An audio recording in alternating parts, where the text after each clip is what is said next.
მარგარეტ ტერეზა დაიბადა ძლიერ სამეფო სისხლის ხაზში, რომელიც ახლო ნათესავებს შორის ქორწინებებით იყო დაწყევლილი და თავიდანვე განწირული იყო.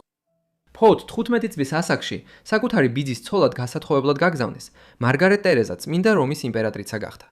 მაგრამ მთელი ცხოვრება ავადმყოფობას, დეპრესიასა და დაუსრულებელ ორსულობებს შეეწირა. შემომიერთდით, როცა მის ისტორიას გავეცნობით. ინფანტა მარგარიტა ტერესა, ან ინგლისურად მარგარეტ ტერეზა, დაიბადა მადრიდის სამეფო ალკასარის სასახლეში 1651 წლის 12 ივლისს. მისი მამა იყო მეფე ფილიპე მეოთხე. ის ესპანეთის მმართველი იყო 1621 წლიდან, მას შემდეგ რაც ტახტზე ავიდა მხოლოდ 15 წლის ასაკში. ფილიპე ცნობილია როგორც რეპლანეტა, რაც ნიშნავს პლანეტის მეფეს. ეს იმიტომ იყო, რომ იმ დროისთვის ესპანეთის იმპერია მთელ მსოფლიოში იყო გადაჭიმული. მოიცავდა ცენტრალური და სამხრეთ ამერიკის უმეტეს ნაწილს, კარიბის ზღვის დიდ კუნძულებს, ფილიპინებს აზიაში და დასავლეთ აფრიკის სანაპიროს მცირე ნაწილებს. მარგარიტას დედა იყო მარიანა, ანუ მარია ანა ავსტრიელი, ფერდინანდ სამეის, ავსტრიის ჰერცოგისა და საღვთო რომის იმპერატორის ქალიშვილი.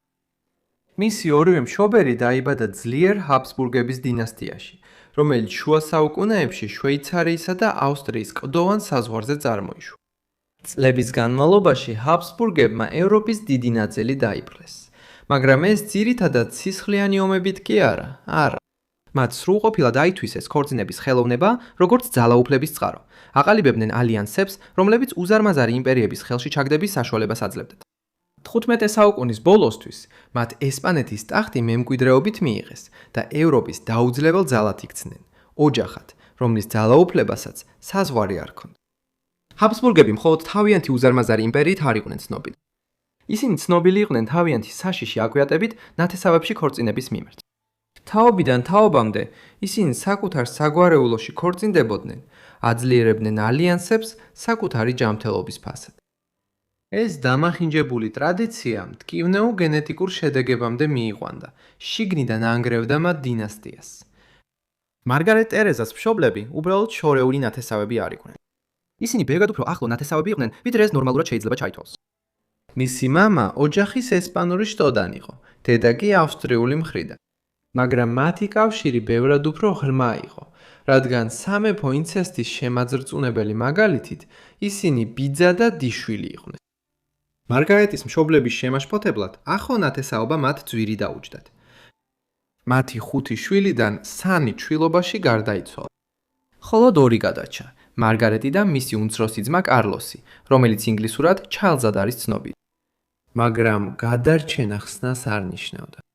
ჩარლზი ახლო ნათესავებში ქორწინების საშინელებების ცოცხალი მაგალითი იყო. 20-იან წლებში ის ნაადრევად დაბერდა, თმას ცვიოდა და საშინლად დამახინჯებული ყბა აწუხებდა. მისი გონებაც ისეთივე სისწრაფით ილეოდა, როგორც სხეული და მას უკვე ადრეული დემენციის ნიშნები ეთხოვოდა. მოგვიანებით თანამედროვეებმა მას მოჯადოებული შეარქვეს, რადგან ბევრი ფიქრობდა, რომ მისი ფიზიკური და გონებრივი პრობლემები ჯადოქრობის შედეგი იყო. სინამდვილეში მარგარეტისა და ჩარლზის იმბრიდინგის კოეფიციენტი საშინლად მაღალი იყო. ზოგიერთი შეფასებით, მათი შიდა ნათესაობის ხარისხი დაახლოებით ისეთივე იყო, როგორიც და-ძმისგან დაბადებულ ბავშვებში. დღემდე ისტორიკოსები დაობენ, იყო თუ არა ჩარლზის მდგომარეობა მხოლოდ გენეტიკური, საუკუნეების განმავლობაში უკონტროლო იმბრიდინგის ტრაგიკული შედეგი თუ რამე სხვა. მარგარეტი შეიძლება უფრო იღბლიანი იყო, მაგრამ ისიც სრულად არ დარჩენილა დაუზიანებელ. მიუხედავად იმისა, რომ ის ბევრად ჯანმრთელი იყო ვიდრე მისი ძმა, მარგარეტმაც თავისებურად ატარა ჰაბსბურგების წყევლა, როგორც ამას მალე ვნახავთ. მარგარეტი გაიზარდა სამეფო ალკასარის სასახლის დიდებულებაში, ფუფუნების სამყაროში, სადაც მისი ყოველი სურვილი მოახლედა და მსახურთა არმიას ასრულებდა. მაგალითად, ინფანტა ხშირად ტკბილეულსა და შოკოლადს მიირთმევდა, რაც სამეფო კარის ექიმებისგან უნდა დაემალა. თუმცა ფუფუნების მიღმა მადრიდის კარის დამთუგუნველი შეზღუდვები იმალებოდა, სადაც ყოველი მოძრაობა, ყოველი სიტყვა, ყოველი მზერა შეუბრალებელი სამეფო ეტიკეტის მიხედვით იყო განსაზღვრული. როგორც ლევამოსილი ჰაბსბურგების დინასტიის პრინცესამ, მან მიიღო საუკეთესო განათლება, რასაც ფული და ძალაუფლება უზრუნველყოფდა. მას ასწავლიდნენ რამდენიმე ენას, გერმანულს ეუფლებოდა, რათა უკეთეს აუბრა ჰაბსბურგების ავსტრიული შტოს ნათესავებთან და ასევე სწავლობდა ლათინურს, რომელიც სწავლულობისა და რომაულ კათოლიკური ეკლესიის წმინდა ენა იყო. მაგრამ არც ერთი განათლება ვერ მოამზადებდა მას იმ ბედისთვის, რომელიც ელოდა. მარგარეტს რომ ასაკი ემატებოდა, ვეღარ უგულებელყოფდა მშობლებს შორის აშკარა ასაკობრივ სხვაობას. მისი მამა თითქმის 30 წლით უფროსი იყო დედამისს. მაგრამ თუ ეს დეტალი აწუხებდა, არასდროს უჩვენებია. ასაკობრივი სხვაობის მიუხედავად, მისი მშობლები მას აღმერთებდნენ. ის იყო მათი სანუკვარი ძვირფასი ქვა, ერთადერთი ნამდვილად ჯამთელი შვილი, რომელიც მათ შეეძინათ და ორივეს დიდი სიყვარული ჰქონდა მის მიმართ. მისი ნაზი ნაკვთებითა და სიცოცხლით სავსე სულით, მარგარეტი ყველას იზიდავდა მის გარშემო. ის იყო მათი პატარა ანგელოზი, მეტსახელი, რომელსაც ოჯახის წევრები და მეგობრები სიყვარულით ჩურჩულებდნენ. ალბათ ამიტომაც მისმა მშობლებმა ევროპის ერთ-ერთ უდიდეს მხატვარს თხოვეს, რომ მარგარეტი უკვდავ ეყო თვალწარმტაცი პორტრეტით, როცა ის მხოლოდ 5 წლის იყო. პორტრეტი, რომელიც ისტორიაში ერთ-ერთ ყველაზე ცნობილ ნახატად იქცეოდა. ველასკესის ნახატი ერთ დროს ცნობილი იყო როგორც ლა ფამილია, ოჯახი. დღეს მას ლას მენინას უწოდებენ, რაც ნიშნავს სასახლის მხლებელ ქალბატონებს. ეს უფრო შესაფერისი სათაურია, რადგან ის ასახავს მარგარეტს, რომელსაც რამდენიმე მსახური ემსახურება და კაბას უსწორებს. სურათზე გამოსახულ მრავალ ფიგურას შორის კიდევ ერთი გამოირჩევა: მარიე ბარბოლა, კარის წევრი, ჯუჯობის მქონე. იმ ეპოქაში, როდესაც მისი მდგომარეობის მქონე ადამიანები ხშირად მხოლოდ არისტოკრატიის გასართობად მიიჩნეოდნენ, ველასკესმა რადიკალური რამ გააკეთა. მისი უბეოდ ხუმრობა წარმოჩენის ნაცვლად, მან მარიეს სირმე, ღირსება და გამჭოლი მზერა მიანიჭა, რაც რთულ შინაგან სამყაროზე მიანიშნებს. თვითონ ველასკესიც კი ჩნდება ამ შედევრში, როგორც მდუმარე დამკვირვებელი, ესპანეთის სამეფო კარის მდიდრული, მაგრამ მკაცრი სამყაროსი. სხვა ადამიანებიც ჩანს ლას მენინასში სურათებსა და სარგეებში, მათ შორის მარგარიტას მშობლებიც. და ეს არ იყო მარგარიტას ერთადერთი ცნობილი პორტრეტი. ველასკესმა თავად მეფის ასულის ახალგაზრდობაში 5-ზე ნაკლები პორტრეტი არ დაუხატავს, რითაც სამუდამოდ უკდავყო მისი სილამაზე და სამეფო ელეგანტურობა. სინამდვილეში ის იყო ერთ-ერთი ყველაზე ხშირად დახატული ახალგაზრდა მთელ ადრეულ თანამედროვე ევროპაში, რითაც იქმნებოდა მისი ძალაუფლებისა და პრესტიჟის სახი. თუმცა ეს ყველაფერი ეწინააღმდეგებოდა იმ სევდიან ბედს, რომელიც მას ელოდა. შეიძლება თანამედროვე გონებისთვის ძნელი წარმოსადგენი იყოს, მაგრამ როცა ლას მენინასი დაიხატა 1646 წელს, როცა მარგარიტა მხოლოდ 5 წლის იყო, ესპანეთის კარზე უკვე აქტიურად განიხილავდნენ, ვისზე უნდა დაქორწინებულიყო იგი. სამეფო პოლიტიკის დაუნდობელ სამყაროში ქორწინება სიყვარულს არასოდეს ეხებოდა. ეს ძალაუფლებას ეხებოდა. ემოციებს და პირად სურვილებს მნიშვნელობა არ ჰქონდა, როცა დინასტიების ბედი წყდებოდა. როგორც ესპანეთის მეფის ქალიშვილი, მარგარეტა მხოლოდ პრინცესა არ იყო. ის იყო მაღალი ფსონის ფიგურა ევროპული დიპლომატიის სასტიკ თამაშში. მისი მომავალი უკვე გადაწყვეტილი იყო, ბევრად ადრე, ვიდრე თავად მიხვდებოდა ამას. მაგალითად, ერთ დროს იყო წინადადება, რომ მას შეეძლო დაქორწინებულიყო ჩარლზ სტიუარტზე, ინგლისის სამეფო ოჯახიდან. ის დაბრუნდა ინგლისის ტახტზე როგორც მეფე ჩარლზ მეორე. ინგლისის, შოტლანდიისა და ირლანდიის მეფე 1660 წელს, მას შემდეგ რაც ინგლისმა 1650-იან წლებში მოკლედ სცადა რესპუბლიკად ყოფნა.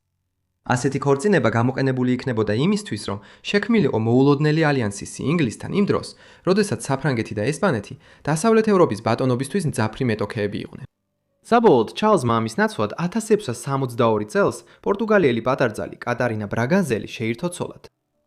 მარგარეტის და ჩარლზ სტიუარტის ქორწინებაზე მოლაპარაკებების ჩაშლა ძირითადად მეფე ფილიპეს წინააღმდეგობამ გამოიწვია. მისი აზრით, მისი ქალიშვილი ავსტრიული ჰაბსბურგების ოჯახის წევრს უნდა გაჰყოლოდა ცოლად. მას საერთოდ არ აწუხებდა ის ფაქტი, რომ ეს ქორწინება ოჯახში ახლო ნათესავებს შორის ქორწინებას კიდევ უფრო გააღრმავებდა. საბოლოო ჯამში ეს უბრალოდ ჰაბსბურგების ძალაუფლების შენარჩუნების გზა იყო. რაც შეეხება მარგარეტას, მას თავისი ბედის გადაწყვეტაში ხმა არ ჰქონდა. როდესაც მადრიდსა და ვენას შორის მოლაპარაკებები დაიწყო, მარგარეტა ალბათ წარმოდგენაც არ ჰქონდა იმ შოკის მომგველი შედეგების შესახებ, რასაც ეს კავშირი მოუტანდა. ის ჯერ კიდევ მხოლოდ 11 წლის იყო, როდესაც სამეფო კარზე გამოაცხადეს, რომ მარგარეტა ჰაბსბურგთა დინასტიის ლეოპოლდს გაჰყვებოდა ცოლად.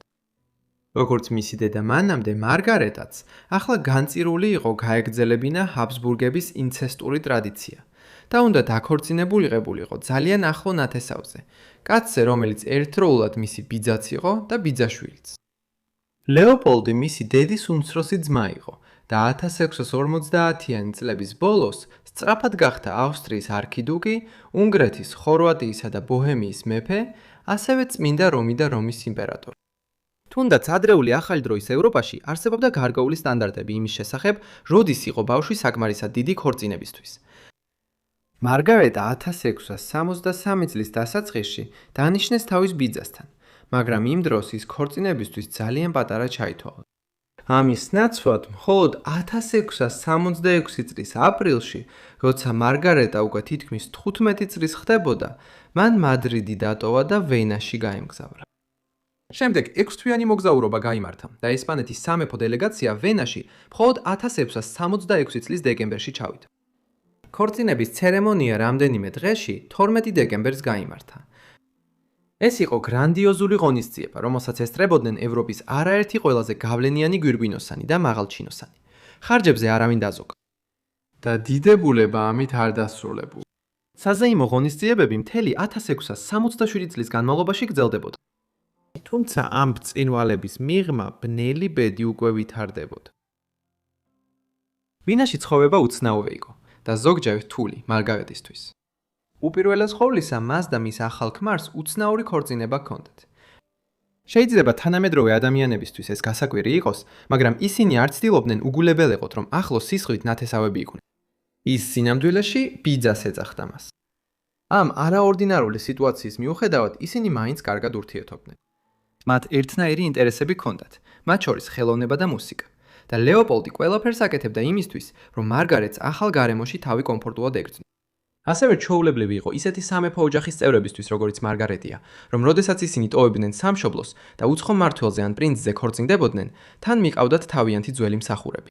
ამიტომ ვენაში, სასახლეში, როდესაც ახალ ცხოვრებას ეჩვეოდა, მის გარშემო რამდენიმე ნაცნობი სახე ეყოლებოდა. შესაძლოა იქ იყვნენ ის ადამიანებიც, რომლებიც მადრიდში იმყოფებოდნენ მაშინ, როცა ველასკესი წლების წინ ლას მენინას ხატავდა. ამის მიუხედავად, მარგარეტა ძლიერ ნოსტალგიას განიცდიდა, თავის ესპანურ ფესვებს ეჭიდებოდა და გერმანულის გაუმჯობესებისთვის თითქმის არაფერს აკეთებდა. დროის გასვლასთან ერთად მისი ოდესღაც ნაზი სილამაზე თანდათან ქრებოდა.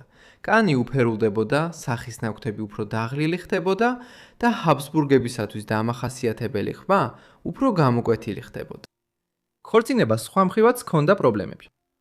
მარგარეტა ვენაში ჩასვლისთანავე თითქმის მაშინვე დაორსულდა და 1667 წლის სექტემბერში ვაჟს ფერდინანდს გააჩინა. თუმცა ის მხოლოდ 3.5 თვე იცოცხლა და 1668 წლის იანვარში გარდაიცვალა. მათი ბედი თითქოს შეიცვალა შემდეგი შვილის, ქალიშვილის, მარია ანტონიას, დაბადებით, რომელიც 1669 წლის იანვარში დაიბადა. ის იქნებოდა ერთადერთი მარგარეტას შვილებს შორის, ვინც გადარჩებოდა. ორი სხვა ასეთი იღბლიანი არ აღმოჩნდა. შვილი ჯონ ლეოპოლდი დაიბადა 1670 წლის 20 თებერვალს, მაგრამ ტრაგიკულად გარდაიცვალა რამდენიმე საათში. სხვა ქალიშვილი მარია ანა მხოლოდ 2 კვირა იცოცხლა, სანამ 1672 წლის თებერვალში გარდაიცვლებოდა. და ეს დამანგრეველი ტენდენცია მომავლის ნიშანი იყო. მარგარიტას რთული ორსულობების სერია ნაწილობრივ მისი ჯანმრთელობის პრობლემებით იყო გამოწვეული. მიუხედავად იმისა, რომ ბავშვობაში მარგარიტა თავის ძმაზე ბევრად ჯანმრთელი იყო, ვენაში ჩასვლამდე და მის შემდეგ მას ჯანმრთელობის გარკვეული პრობლემები მაინც გაუჩნდა. როცა მარგარიტა 1666 წლის ბოლოს ავსტრიის დედაქალაქში ჩავიდა, იქ მყოფებმა მალევე დაიწყეს საუბარი მის ხშირ ავადმყოფობებზე. საწყის პერიოდში ბევრი დამკვირვებელი ამას ორსულობის მუდმივ დაძაბულობას მიაწერდა. მხოლოდ 6 წლის განმავლობაში მან 6 ორსულობა გადაიტანა.